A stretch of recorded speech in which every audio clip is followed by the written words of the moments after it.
صغیر پاک و ہند میں بہت سے دلیر قبائل بستے ہیں جن کی بہادری کی داستانیں زبان زد عام ہیں، مگر شمالی پنجاب میں آباد گکھڑ قبیلہ اپنی حاکمیت اور جنگجوانہ صفات کی وجہ سے تاریخ میں ایک منفرد مقام رکھتا ہے۔ دی پنجاب چیفز کا انگریز مصنف سر لیپل ہینری گریفن اپنی کتاب میں گکھڑ قوم کے متعلق بیان کرتا ہے کہ تاریخ ہندوستان میں پنجاب کی کسی بھی قوم کا اتنی بار ذکر نہیں آیا جتنا گکھڑوں کا ہے۔ یہ صدیوں تک نہایت طاقتور اور ایک وسیع ملک پر قابض رہے۔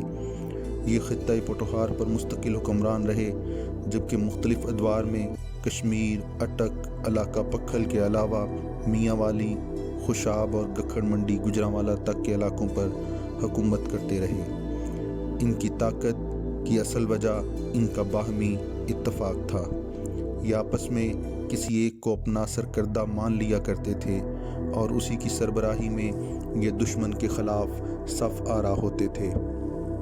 یہ ان کے اتفاق ہی کی برکت تھی کہ انہوں نے اپنے ہم عصر طاقتور قبائل کو شکست دی۔ گکھڑ اپنی قومیت پر بدستور فخر محسوس کرتے ہیں اور ان کی بہادری آج بھی ویسی ہی ہے جیسی صدیوں پہلے تھی۔ گکھڑ شرفاء کی جنگجوانہ شکلیں دیکھ کر وہ دن دوبارہ یاد آ جاتے ہیں کہ جب گکھڑوں کا دارالخلافہ قلعہ پھروالہ تمام ظلم رسیدوں کی جائے پناہ تھا اور یہاں کی لڑائیاں ان کے اجداد شاہان دہلی کے بالمقابل لڑتے تھے۔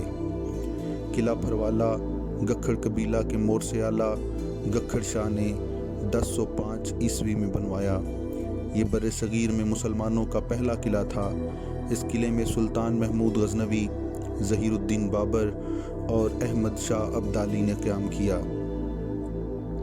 نیازی قبیلہ کے سردار سید خان، شہباز خان اور اعظم ہمایوں اسلام شاہ سوری سے شکست کے بعد پناہ کی غرض سے سلطان آدم خان گکھڑ کے پاس پہنچے تو کبھی اسی قلعہ پھروالہ میں سلطان جلال الدین خوارزم شاہ اور مغل بادشاہ ہمایوں کو گکھڑوں نے اپنے دامن میں پناہ دی۔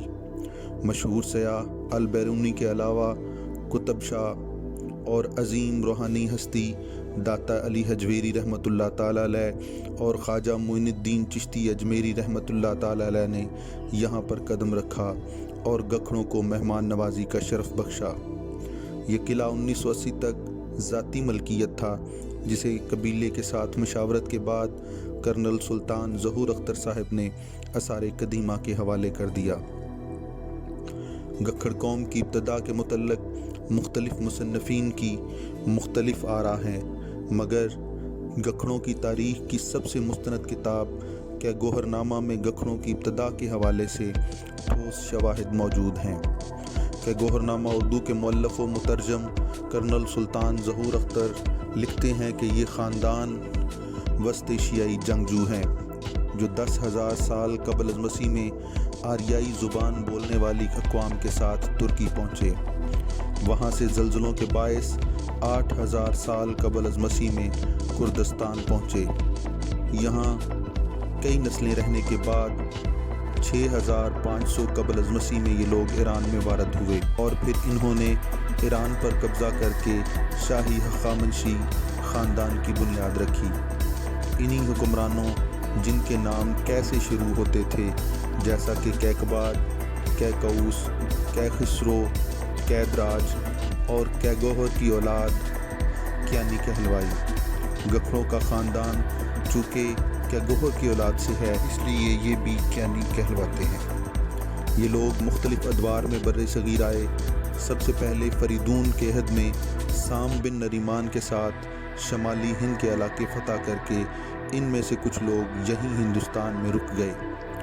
دوسری بار جب سکندر اعظم یونانی ایران پر ہوا تو یہ لوگ ایران سے ہجرت کر کے کشمیر میں گئے، وہاں کچھ پشتوں تک رہے، پھر بلتستان، چھوٹا تبت اور پھر افغانستان کے علاقوں پر حکمران ہوئے۔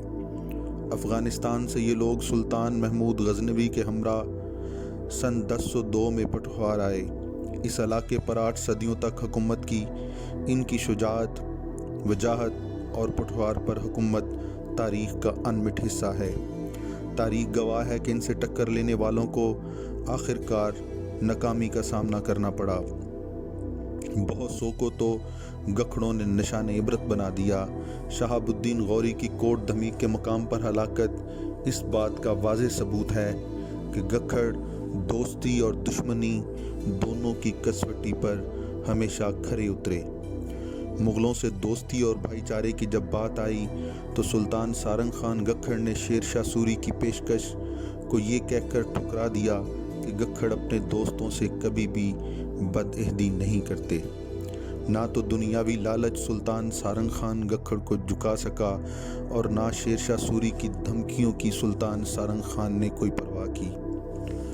گکھڑوں کے ساتھ مسلسل جنگوں نے سوریوں کے اعصاب کو شل کر دیا۔ سوریوں نے گکھڑوں کی طاقت کو کچلنے کے لیے روہتاس کا عظیم قلعہ تعمیر کروایا۔ سلطان سارنگ خان گکھڑ اپنی دھرتی کے تحفظ اور مغلوں کے ساتھ دوستی کی لاج نبھاتے ہوئے آخرکار اپنے 16 بیٹوں کے ہمراہ لڑتے ہوئے شہید ہو گئے، مگر اپنی خودداری پر آنچ نہ آنے دی۔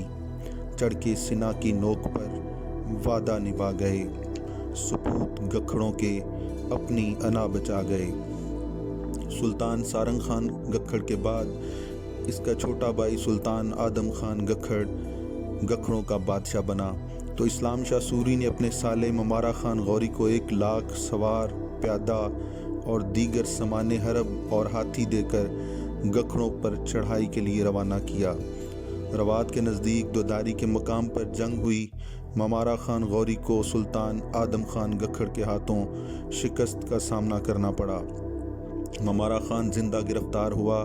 سلطان آدم خان گکھڑ نے اس کی کھال اتروا کر اس میں بھس بھر کر قلعہ پھروالا کے لشکری دروازے پر لٹکا دیا اور یوں سلطان سارنگ خان کی شہادت کا بدلہ لیا۔ سلطان سارنگ خان گکھڑ اور آدم خان گکھڑ نے بہادری اور وفا شعاری کی ایسی مثالیں قائم کی کہ رہتی دنیا تک ان کا نام قائم رہے گا۔ خطہ پٹوہار اور ارد گرد کے علاقوں پر گکھڑوں کے بنائے قلعے، جن میں کوہوٹا کے پہاڑوں میں واقع قلعہ پھروالا، کشمیر کے ساتھ ملحق دریا جہلم کے کنارے واقع قلعہ دانگلی، جہلم میں موجود قلعہ منگلا، قلعہ سلطان پور، گکھڑوں کے خلاف بنایا جانے والا قلعہ روہتاس جو بعد میں گکھڑوں ہی کے قبضے میں آ گیا۔ اس کے علاوہ قلعہ کوٹ سارنگ، قلعہ روات، قلعہ تغلو، قلعہ تھروچی، سرائے خربوزہ، سر جلال خان کے علاوہ ان علاقوں میں جا بجا گکھڑوں کے بسائے ہوئے قصبات اور شہر آج بھی گکھڑوں کی عظمت رفتہ کی گواہی دیتے ہیں۔ گکھڑوں کے آخری حجری حکمران سلطان مقرب خان گکھڑ کا دور گکھڑ تاریخ کا ایک درخشندہ باب ہے۔ یہ ایک نڈر، جری اور صاحب فراست حکمران تھا۔ اس نے اٹک کے فوجدار جنگ کلی کے حملے اور قتل و غارت کے جواب میں اس پر حملہ کر کے شکست سے دوچار کیا اور بالآخر دہلی دربار سے علیحدگی اختیار کی۔ اس نے اپنا فرمان، خطبہ اور سکہ رائج کیا اور درمیانے اٹک و جہلم شد مقرب بادشاہ کہلایا۔ اس نے ارد گرد کے علاقوں کو فتح کر کے علاقہ پکھل، اٹک، خوشاب اور گکھڑ منڈی گجرانوالہ تک اپنی حکومت قائم کی۔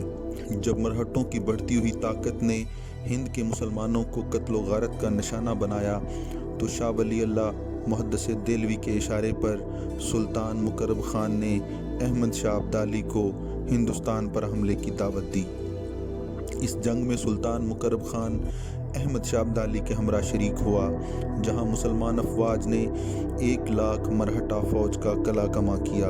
احمد شاہ ابدالی کی طرف سے سلطان مقرب خان گکھڑ کو لاہور اور کشمیر کا گورنر مقرر کیا گیا اور نواب کے لقب سے نوازا۔ احمد شاہ ابدالی کے ہندوستان سے واپسی کے بعد سکھوں نے گکھڑ علاقوں پر حملوں کو تیز کر دیا۔